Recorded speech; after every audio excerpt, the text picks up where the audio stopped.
البدع والأهواء، أهل البدع العقائدية وأهل البدع السياسية. نقول بيننا وبينكم السلف، بيننا وبينكم الكتب، كان فيقول البدع بيننا وبينكم. Bismillahirrahmanirrahim. Qala al-Imam an-Nawawi rahimahullah. Masih apa di awal-awal bab Fadlur Raja.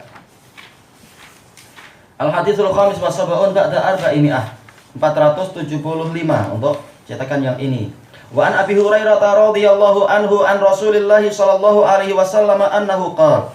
Dari Abi Hurairah radhiyallahu an dari Rasulullah sallallahu alaihi wasallam bahwasanya beliau bersabda, qala Allahu azza wa jalla. Allah azza wa jalla berfirman. Tayyib, untuk anak-anak, nggak ada pilihan lain. Untuk Syakir ya? Syakir. Ini hadis apa namanya ini? Kalau Allah berfirman, hadis apa ini? Panggilannya hadis apa ini?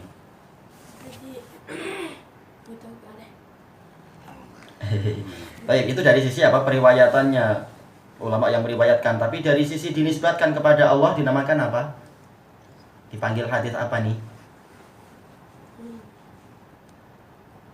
Tayyib, nisful ilm. Wallahu alam nisful ilm. Tayyib, tanya ke abang, siapa yang abang yang umurnya agak dekat-dekat? Haha. Ayo tanya Abang Hafiz. Apa itu? Hadis apa itu? Iya, hadis qudsi. Nah, kata Syekh Yahya biasanya kalau habis ditanya kemudian salah, kemudian apa? Ada jawaban, biasanya ingat betul-betul, enggak lupa lagi. Baik, hadis qudsi dinisbatkan kepada apa? Al-Quddus, Allah Ta'ala yang Maha Suci. Tayyib, qala Allahu azza wa jalla, ana inda dhanni 'abdi bi. Allah azza wa jalla berfirman, saya atau aku itu sesuai dengan persangkaan hambaku kepadaku. Wa ana ma'ahu haitsu yadhkuruni. Dan aku akan selalu bersama dia dimanapun dia mengingatku. Wallahi lallahu afrahu bi taubati abdihi min ahadikum. Demi Allah, benar-benar Allah itu lebih gembira dengan taubat hambanya daripada salah seorang dari kalian yajidu dhallatahu bil falah, yang mendapatkan kendaraan dia yang hilang di gurun pasir. Falah, gurun pasir atau apa, sebidang tanah yang sangat luas dan tidak ada bangunan ataupun pepohonan, itu falah. Wa man taqarraba ilayya shibran taqarrabtu ilaihi dhira'a. Dan barang siapa mencari kedekatan kepadaku satu jengkal, aku akan mendekatinya satu hasta. Wa man taqarraba ilayya dhira'an taqarrabtu ilaihi ba'a. Dan barang siapa mendekatkan diri kepadaku satu hasta, aku akan mendekatinya satu depa. Wa idza aqbala ilayya yamshi aqbaltu ilaihi uharwil. Apabila dia menghadapkan dirinya kepadaku, aqbala yuqbilu, yaitu apa? Maju ke depan, memajukan dirinya kepadaku dengan berjalan kaki, aku akan memajukan diriku kepadanya dengan apa? Lari-lari kecil. Muttafaqun alaih. Wa hadza lafdhu ihda riwayati Muslim. Ini lafaz dari salah satu dari riwayat Muslim. Wa taqaddama syarhuhu fil babi qablah, dan telah berlalu syarahnya di dalam bab yang sebelumnya.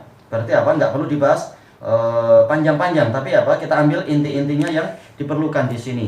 Karena beliau mengulang, berarti apa? Ada yang diinginkan. Tapi di sini Nabi Muhammad SAW sebagai penyampai wahyu menyampaikan apa yang Allah firmankan. Dan ini menunjukkan bahwasanya firman Allah tidak hanya terbatas dalam Al-Quran, tapi juga ada dalam apa? Hadis qudsi. Dan belum lagi dalam kitab suci yang lain-lain. Allah berfirman, ana inda dhanni abdi bi. Aku sesuai dengan persangkaan hambaku kepadaku. Terjadi perselisihan di kalangan para ulama, sebagaimana disebutkan oleh Ibnu Hajar tentang dzan di sini. Apakah dzan sesuai dengan babnya, yaitu apa? Persangkaan yang kuat tentunya, tidak syak tapi apa? Persangkaan yang kuat. Atau dzan di sini artinya adalah ilmu, atau dzan di sini artinya adalah keyakinan, dan semuanya mungkin. Ini kembali kepada apa? Kekuatan ilmu dan iman seseorang. Semakin dia itu ilmunya kuat, dia akan semakin kuat imannya. Semakin kuat imannya, dia akan semakin apa? Semakin yakin akan berita-berita Allah Ta'ala. Bukan sekedar bersangka-sangka, bahkan apa? Dzannya di sini adalah bermakna al-ilmi wal yakin. Baik, dan ini yang sampai dicapai oleh tingkatannya oleh apa? Para nabi dan rasul, para siddiqun, nggak ada keraguan sedikit pun tentang janji-janji Allah. Tidak sekedar don-don biasa, tidak sekedar apa persangkaan, tapi sampai tingkat ilmu dan yakin. Yakin bahwasanya barang siapa bersedekah walaupun seukuran biji kurma, maka Allah akan apa? Melipat gandakannya sampai apa? Sebesar gunung. Yakin bahwasanya barang siapa dia memberikan sedekah satu barang, maka apa? Allah akan menyiapkan untuknya 700 barang dan seterusnya, dilipatkan sampai 700. Demikian pula yakin bahwasanya Allah tidak akan menyia-nyiakan hambanya yang setia kepadanya. Yakin bahwasanya Allah tidak akan menjadikan orang kafir selalu menang pada mukminin, sampai tingkat yakin. Adapun kalau yang terjadi di kebanyakan apa itu orang-orang munafikun yang mereka masih ragu-ragu, ma wa'adana Allah wa gharuhu wa rasuluhu illa ghurura. Allah dan Rasulnya tidak menjanjikan kepada kami kecuali tipuan saja. Ini karena apa? Keimanan belum masuk ke hati mereka. Mereka masih munafik, sehingga selalu apa? Ragu-ragu, selalu bimbang, selalu tidak yakin akan benarnya janji Allah. Maka di sini Allah mengingatkan bahwasanya balasan itu sesuai dengan amalan. Aku sesuai dengan persangkaan hambaku kepadaku. Makanya kata Ibnu Hajar, ini menunjukkan pentingnya bersangka baik kepada Allah. Kenapa? Kalau kita bersangka baik, Allah akan memberikan apa yang kita sangkakan itu. Seperti dulu ada sebagian pelajar yang dia nggak tahu gimana boleh mengejar teman-teman yang lain. Mereka mampu untuk pergi ke Yaman untuk apa belajar, sementara saya tidak punya uang, saya tidak punya dana. Tapi apa? Tetapi saya yakin bahwasanya janji Allah betul, bahwasanya Allah akan menolong hamba sesuai dengan tekad dan doa dan cita-cita dia. Ternyata apa? Ternyata persangkaannya dikabulkan oleh Allah Ta'ala karena dia bersangka baik pada Allah. Dan Allah mengabulkan jauh melebihi dari apa yang dia sangka-sangka. Ini adalah hasil dari apa? Bersangka baik kepada Allah Ta'ala. Dan ini kembalinya kepada apa? Kekuatan ilmu dan iman. Baik. Sekarang ada pertanyaan. Ketika dikatakan bahwasanya Allah itu sesuai dengan persangkaan hamba, jelas siapapun yang mendengar hadis ini dari kalangan orang-orang yang beriman, dia akan bersangka baik. Oh, kalau gitu saya bersangka baik lah. Baik. Cuma sekarang timbul iskal. Berarti yang benar adalah seorang mukmin di dunia ini, dia antara khauf dan rojaknya itu seimbang, ataukah rojaknya yang lebih dikedepankan. Karena hadis ini mengharuskan untuk apa? Kita lebih banyak rojak. Kenapa? Kalau kita bersangka buruk, oh jangan-jangan nanti Allah betul-betul menyiksa saya, jangan-jangan Allah tidak menerima taubat saya. Akibatnya apa? Justru berarti khaufnya yang diutamakan. Sementara hadis ini justru mendorong untuk kita lebih mengutamakan harapan. Karena hadis ini mendatangkan harapan. Berarti bagaimana ini? Sementara dalil-dalil yang banyak mengharuskan untuk kita ini bersikap seimbang antara khauf dan roja. Seperti yang disebutkan oleh Ibnul Qayyim di dalam apa? Madarijus Salikin. Khauf dan roja itu ibarat dua sayap dari seekor burung. Kalau satunya tidak seimbang dibanding dengan yang lain, maka apa? Terbangnya itu jadi buruk. Berarti harus seimbang agar apa? Mampu terbang sebagaimana mestinya. Tapi apa? Tentunya khauf dan roja ini tidak akan menjadi baik kecuali apa? Dipimpin oleh sebuah kepala. Kepalanya itulah yang namanya mahabbah. Kecintaan menyebabkan apa? Dia siap untuk menghadapi suasana sejuk, menghadapi suasana panas, menghadapi peluh dan sebagainya, menghadapi kesulitan untuk apa? Maju mencari ridha Allah.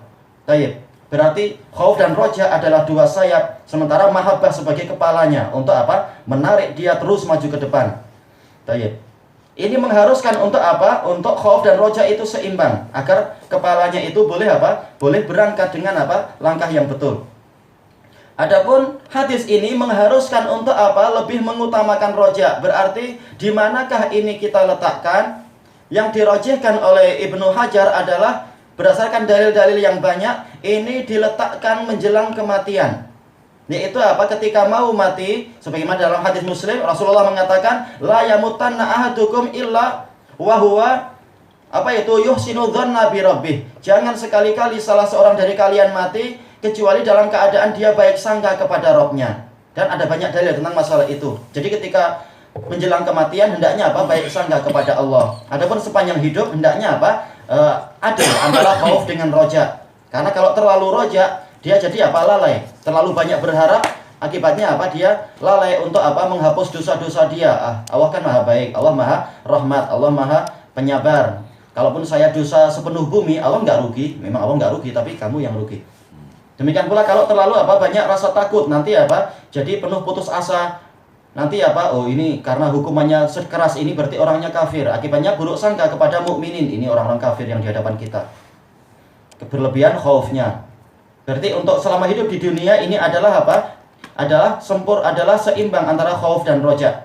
Ini adalah sudut pandang pertama dan itu betul. Sudut pandang yang kedua ini adalah di dalam doa.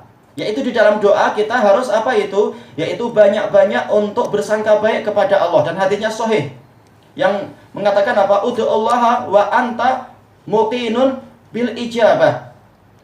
Hendaknya engkau berdoa kepada Allah dalam keadaan engkau meyakini doa itu dikabulkan. Kenapa? Kata Ibnu Hajar, kalau kita doa tapi kita paling Allah nggak ngabulkan, ya Allah Ta'ala akan membalas. Kamu sendiri sudah buruk sangka padaku, buruk sangka akan kebaikanku, akan rahmatku, akan kesabaranku, akan kekayaanku. Ya sudah, dia dihukum nanti. Kenapa? Karena hadis ini juga apa? Telah diterangkan dengan hadis Anas yang diriwayatkan oleh Imam Ahmad. Hadisnya sahih. Allah Ta'ala berfirman, Ana inda dhonni abdi bi falyadunna abdi masya. Aku sesuai dengan persangkaan hambaku kepadaku, maka sila hambaku bersangka kepadaku sesuka dia. Berarti apa? Kalau kita bersangka baik, Allah memberikan kebaikan. Kalau kita bersangka buruk, maka Allah membalas kita sesuai dengan persangkaan tadi. Kenapa? Al jaza' min jinsil amal. Hadis ini kembali kepada apa? Kaidah yang mutlak tadi. Balasan sesuai dengan jenis amalan. Barang siapa baik sangka pada Allah, maka Allah akan apa? Memberikan kebaikan yang dia harapkan tadi. Barang siapa bersangka buruk, maka apa? La yalumanna illa nafsah. Jangan apa? Mencela kecuali dirinya sendiri kalau mendapatkan keburukan, karena dia sendiri sudah buruk sangka pada Allah. Tayyib. Wa ana ma'ahu haitsu yadhkuruni. Dan aku bersama dia dimanapun dia mengingatku.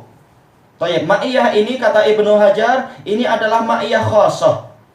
Kenapa? Jelas dia ini lebih khusus daripada sekedar apa? Ayat wa huwa ma'ahum illa huwa ma'ahum aina makanu. Kecuali dia itu akan bersama mereka dimanapun mereka berada. Wa huwa ma'akum aina ma kuntum. Dan Allah bersama kalian dimanapun kalian berada. Ini ayat-ayat yang menjelaskan ma'iyah ammah. Allah bersama semua orang. Adapun untuk hadis ini adalah hadis yang bersifat ma'iyahnya khusus, kata Ibnu Hajar. Karena hadis ini seperti firman Allah Ta'ala kepada apa? Kepada Nabi Musa dan Nabi Harun. La takhafa innani ma'akuma asma'u wa ara. Jangan kalian berdua merasa takut, karena aku bersama kalian berdua. Aku mendengar dan aku melihat apa yang akan diperlakukan oleh musuh kalian terhadap kalian. Jadi jangan takut. Jadi ma'iyah di sini khassah, yaitu apa? Ma'iyah ijabah, ma'iyah nusrah, ma'iyah hidayah, dan seterusnya. Yaitu apa? Doa dikabulkan, dan juga apa? Pertolongan didatangkan, dan juga apa? Hidayah dilimpahkan, dan seterusnya. Tapi syaratnya apa? Haitsu yadhkuruni. Selama dia itu terus-menerus mengingatku. Maka termasuk apa? Perkara yang menjadi prinsip Islam adalah apa? Banyak-banyak berzikir. Makanya awal-awal wahyu yang diturunkan kepada Nabi Musa alaihissalatu wassalam adalah masalah zikir. Wa aqimis sholata lidzikri. Dan tegakkan sholat untuk mengingatku. Oleh karena itulah termasuk prinsip Islam adalah zikir. Masalul qalbil ladzi yadhkurullaha wal ladzi la yadhkurullah kamasalil hayyi wal mayyit. Permisalan hati yang tidak mengingat Allah dan hati yang mengingat Allah dan hati yang tidak mengingat Allah adalah seperti orang yang hidup dan orang yang mati. Oleh karena itulah, karena dia masuk dalam prinsip Islam, masalah zikir kepada Allah dan keutamaannya itu disebutkan oleh Imam An-Nawawi dalam apa? Arba'in Nawawiyah, yang semua hadisnya itu adalah prinsip-prinsip Islam. Hukum-hukum Islam itu beredar dan berporos kepada 42 hadis yang disebutkan di situ. Maka di antara hadisnya adalah apa? Hadis Ibni Abbas radhiyallahu anhuma tentang masalah apa itu? Mengatakan ta'arraf ila Allahi fir raha ya'rifka fi syiddah. Perkenalkan dirimu kepada Allah ketika dalam suasana lapang, niscaya Allah akan mengenalmu di dalam suasana susah. Jadi apa? Terus-menerus mengingat Allah, terus-menerus banyak berzikir dan seterusnya. Tayyib. Ini pentingnya zikir. Dan juga apa? Dalam peperangan jangan lupa. Yang mana Allah Ta'ala berfirman, ya ayyuhalladzina amanu idza laqitum fi'atan fasbutu wadhkurullaha katsiran la'allakum tuflihun. Wahai orang-orang yang beriman, apabila kalian berjumpa dengan kelompok musuh, maka kokohlah kalian, jangan lari, dan banyak-banyak berzikir kepada Allah agar kalian beruntung. Jadi zikir kepada Allah menyebabkan turunnya sakinah, dan ini adalah salah satu tentara terbesar, ketentraman dalam peperangan. dan akan turun apa itu para malaikat-malaikatnya dan seterusnya. Dan juga apa? Ketika di tempat yang penuh dengan kelalaian, yaitu apa? Di pasar, jangan lupa untuk berzikir. Fa idza qudiyatis sholatu fantashiru fil ardi wabtaghu min fadlillah wadhkurullaha katsiran la'allakum tuflihun. Apabila sholat Jumat telah ditunaikan, maka bertebaranlah kalian di muka bumi dan ingatlah Allah banyak-banyak agar kalian itu beruntung. Dijelaskan oleh Syekhul Islam, memang di sini ada dua ma'rakah. Ada dua apa? Tempat pertempuran. Pertempuran pertama yaitu pertempuran fisikal, disuruh kita banyak apa? Berzikir agar beruntung, agar menang. Demikian pula yang kedua, karena Rasulullah telah menyebutkan apa itu, bahwasanya as-suq adalah ma'rakatus syaitan, bahwasanya pasar adalah tempat perangnya setan. Maka apa? Jangan kita lalai bersama orang-orang yang lalai, tapi banyak berzikir agar kita beruntung. Rezeki makin banyak, rezeki juga apa? Diberkahi, dan juga apa? Kita nggak dikelilingi setan, tapi dijaga oleh para malaikat. Itu fungsi dari zikir. Allah akan selalu bersama kita selama kita itu terus-menerus berzikir pada Allah. Dan dinukilkan oleh Ibnu Hajar, zikir ini ada 3. Yang pertama zikir dengan hati, yang kedua zikir dengan lisan, yang ketiga zikir dengan apa? Gabungan antara hati dan lisan. Dan ini yang terbaik. Sebagaimana juga sebelum Ibnu Hajar, yaitu Imam Nawawi dalam Syarah Sahih Muslim, yang terbaik adalah gabungan antara hati dengan lisan. Walaupun banyak dalil menunjukkan keutamaan zikir walaupun lisan saja, Allah nggak akan menyia-nyiakan. Kadang kita lalai hati kita, tapi apa yang penting lidah kita terus-menerus berzikir. Kekhusyuan itu susah, tapi apa?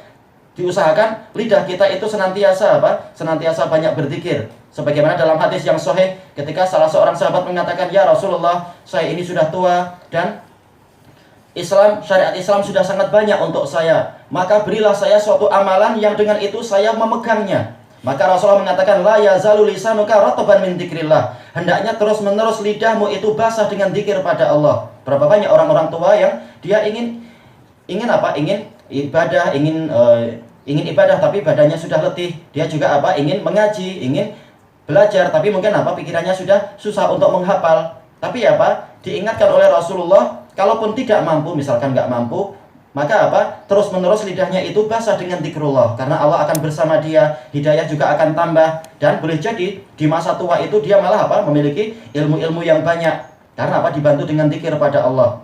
Zikir ini apa? Termasuk yang membersihkan hati dan membantu untuk apa? Menguatkan hafalan. Maka banyak orang yang belajar di usia tua kemudian apa? Jadi hafiz.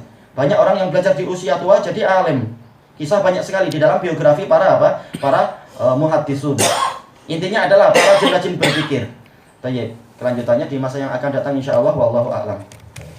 Alhamdulillahirabbil alamin. Tentang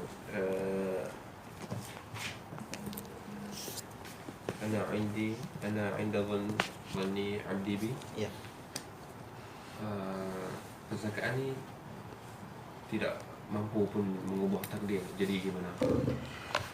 Ini ada pertanyaan yang bagus. Apakah persangkaan kepada Allah ini mampu mengubah takdir atau tidak mampu mengubah takdir?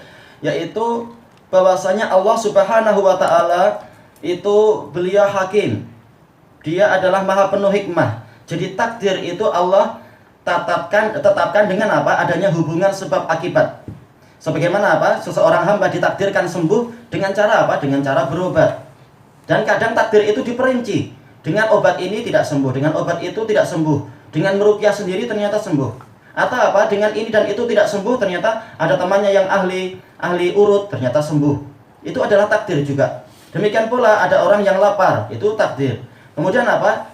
Allah Ta'ala menjadikan bahwasanya takdir itu dirubah dengan takdir yang lain, yaitu apa? Dengan cara makan. Itu juga bagian dari takdir. Demikian pula doa, kata Ibnul Qayyim, doa juga bagian dari takdir. Maka apa? Ketika seseorang itu berdoa, berarti dia ditakdirkan oleh Allah untuk berdoa. Dan ternyata dengan sebab itu, ternyata doanya dikabulkan sehingga semula miskin jadi kaya, semula sakit jadi sehat, semula sengsara jadi bahagia, dan seterusnya. Itu tidak keluar dari takdir.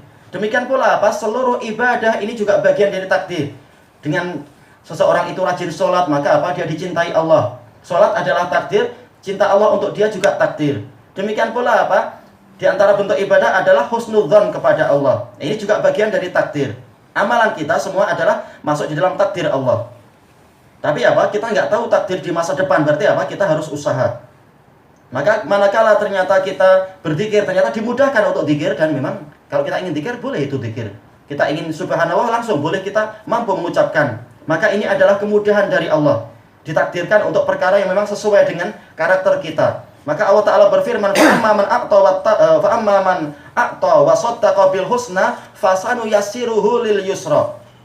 Adapun orang yang dia mau memberi, yaitu rajin bersedekah, dan dia membenarkan pahala yang terbaik yaitu surga, kami akan memudahkan untuk dia jalan yang mudah. Dan telah sahih riwayat dari Ali bin Abi Thalib bahwasanya Rasulullah SAW menyebutkan, yaitu apa? Setiap kita kullun muyassarun lima khuliqalah. Setiap orang akan dimudahkan kepada sesuatu yang memang untuk itulah dia diciptakan. Berarti kalau kita lihat selama ini kita ingin sholat juga mudah untuk sholat, kita ingin apa? Ingin zikir juga mudah untuk zikir, kita ingin thalabul ilm juga dimudahkan. Padahal sekian banyak orang tidak mampu itu. Menunjukkan Allah mudahkan kita. Dan ini juga takdir.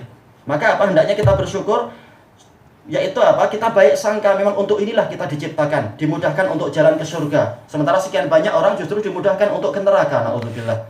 Semuanya ada hikmahnya dan semuanya adalah apa? Takdir Allah, dan Allah memilihkan masing-masing sesuai dengan apa? Karakter seseorang. Wallahu a'lam. Ini bagian dari takdir, masalah baik sangka. Baik. Makanya para ulama mengatakan takdir boleh dirubah dengan takdir pula. Cuma kita nggak tahu takdir kita di masa depan, maka usaha. Wallahu a'lam.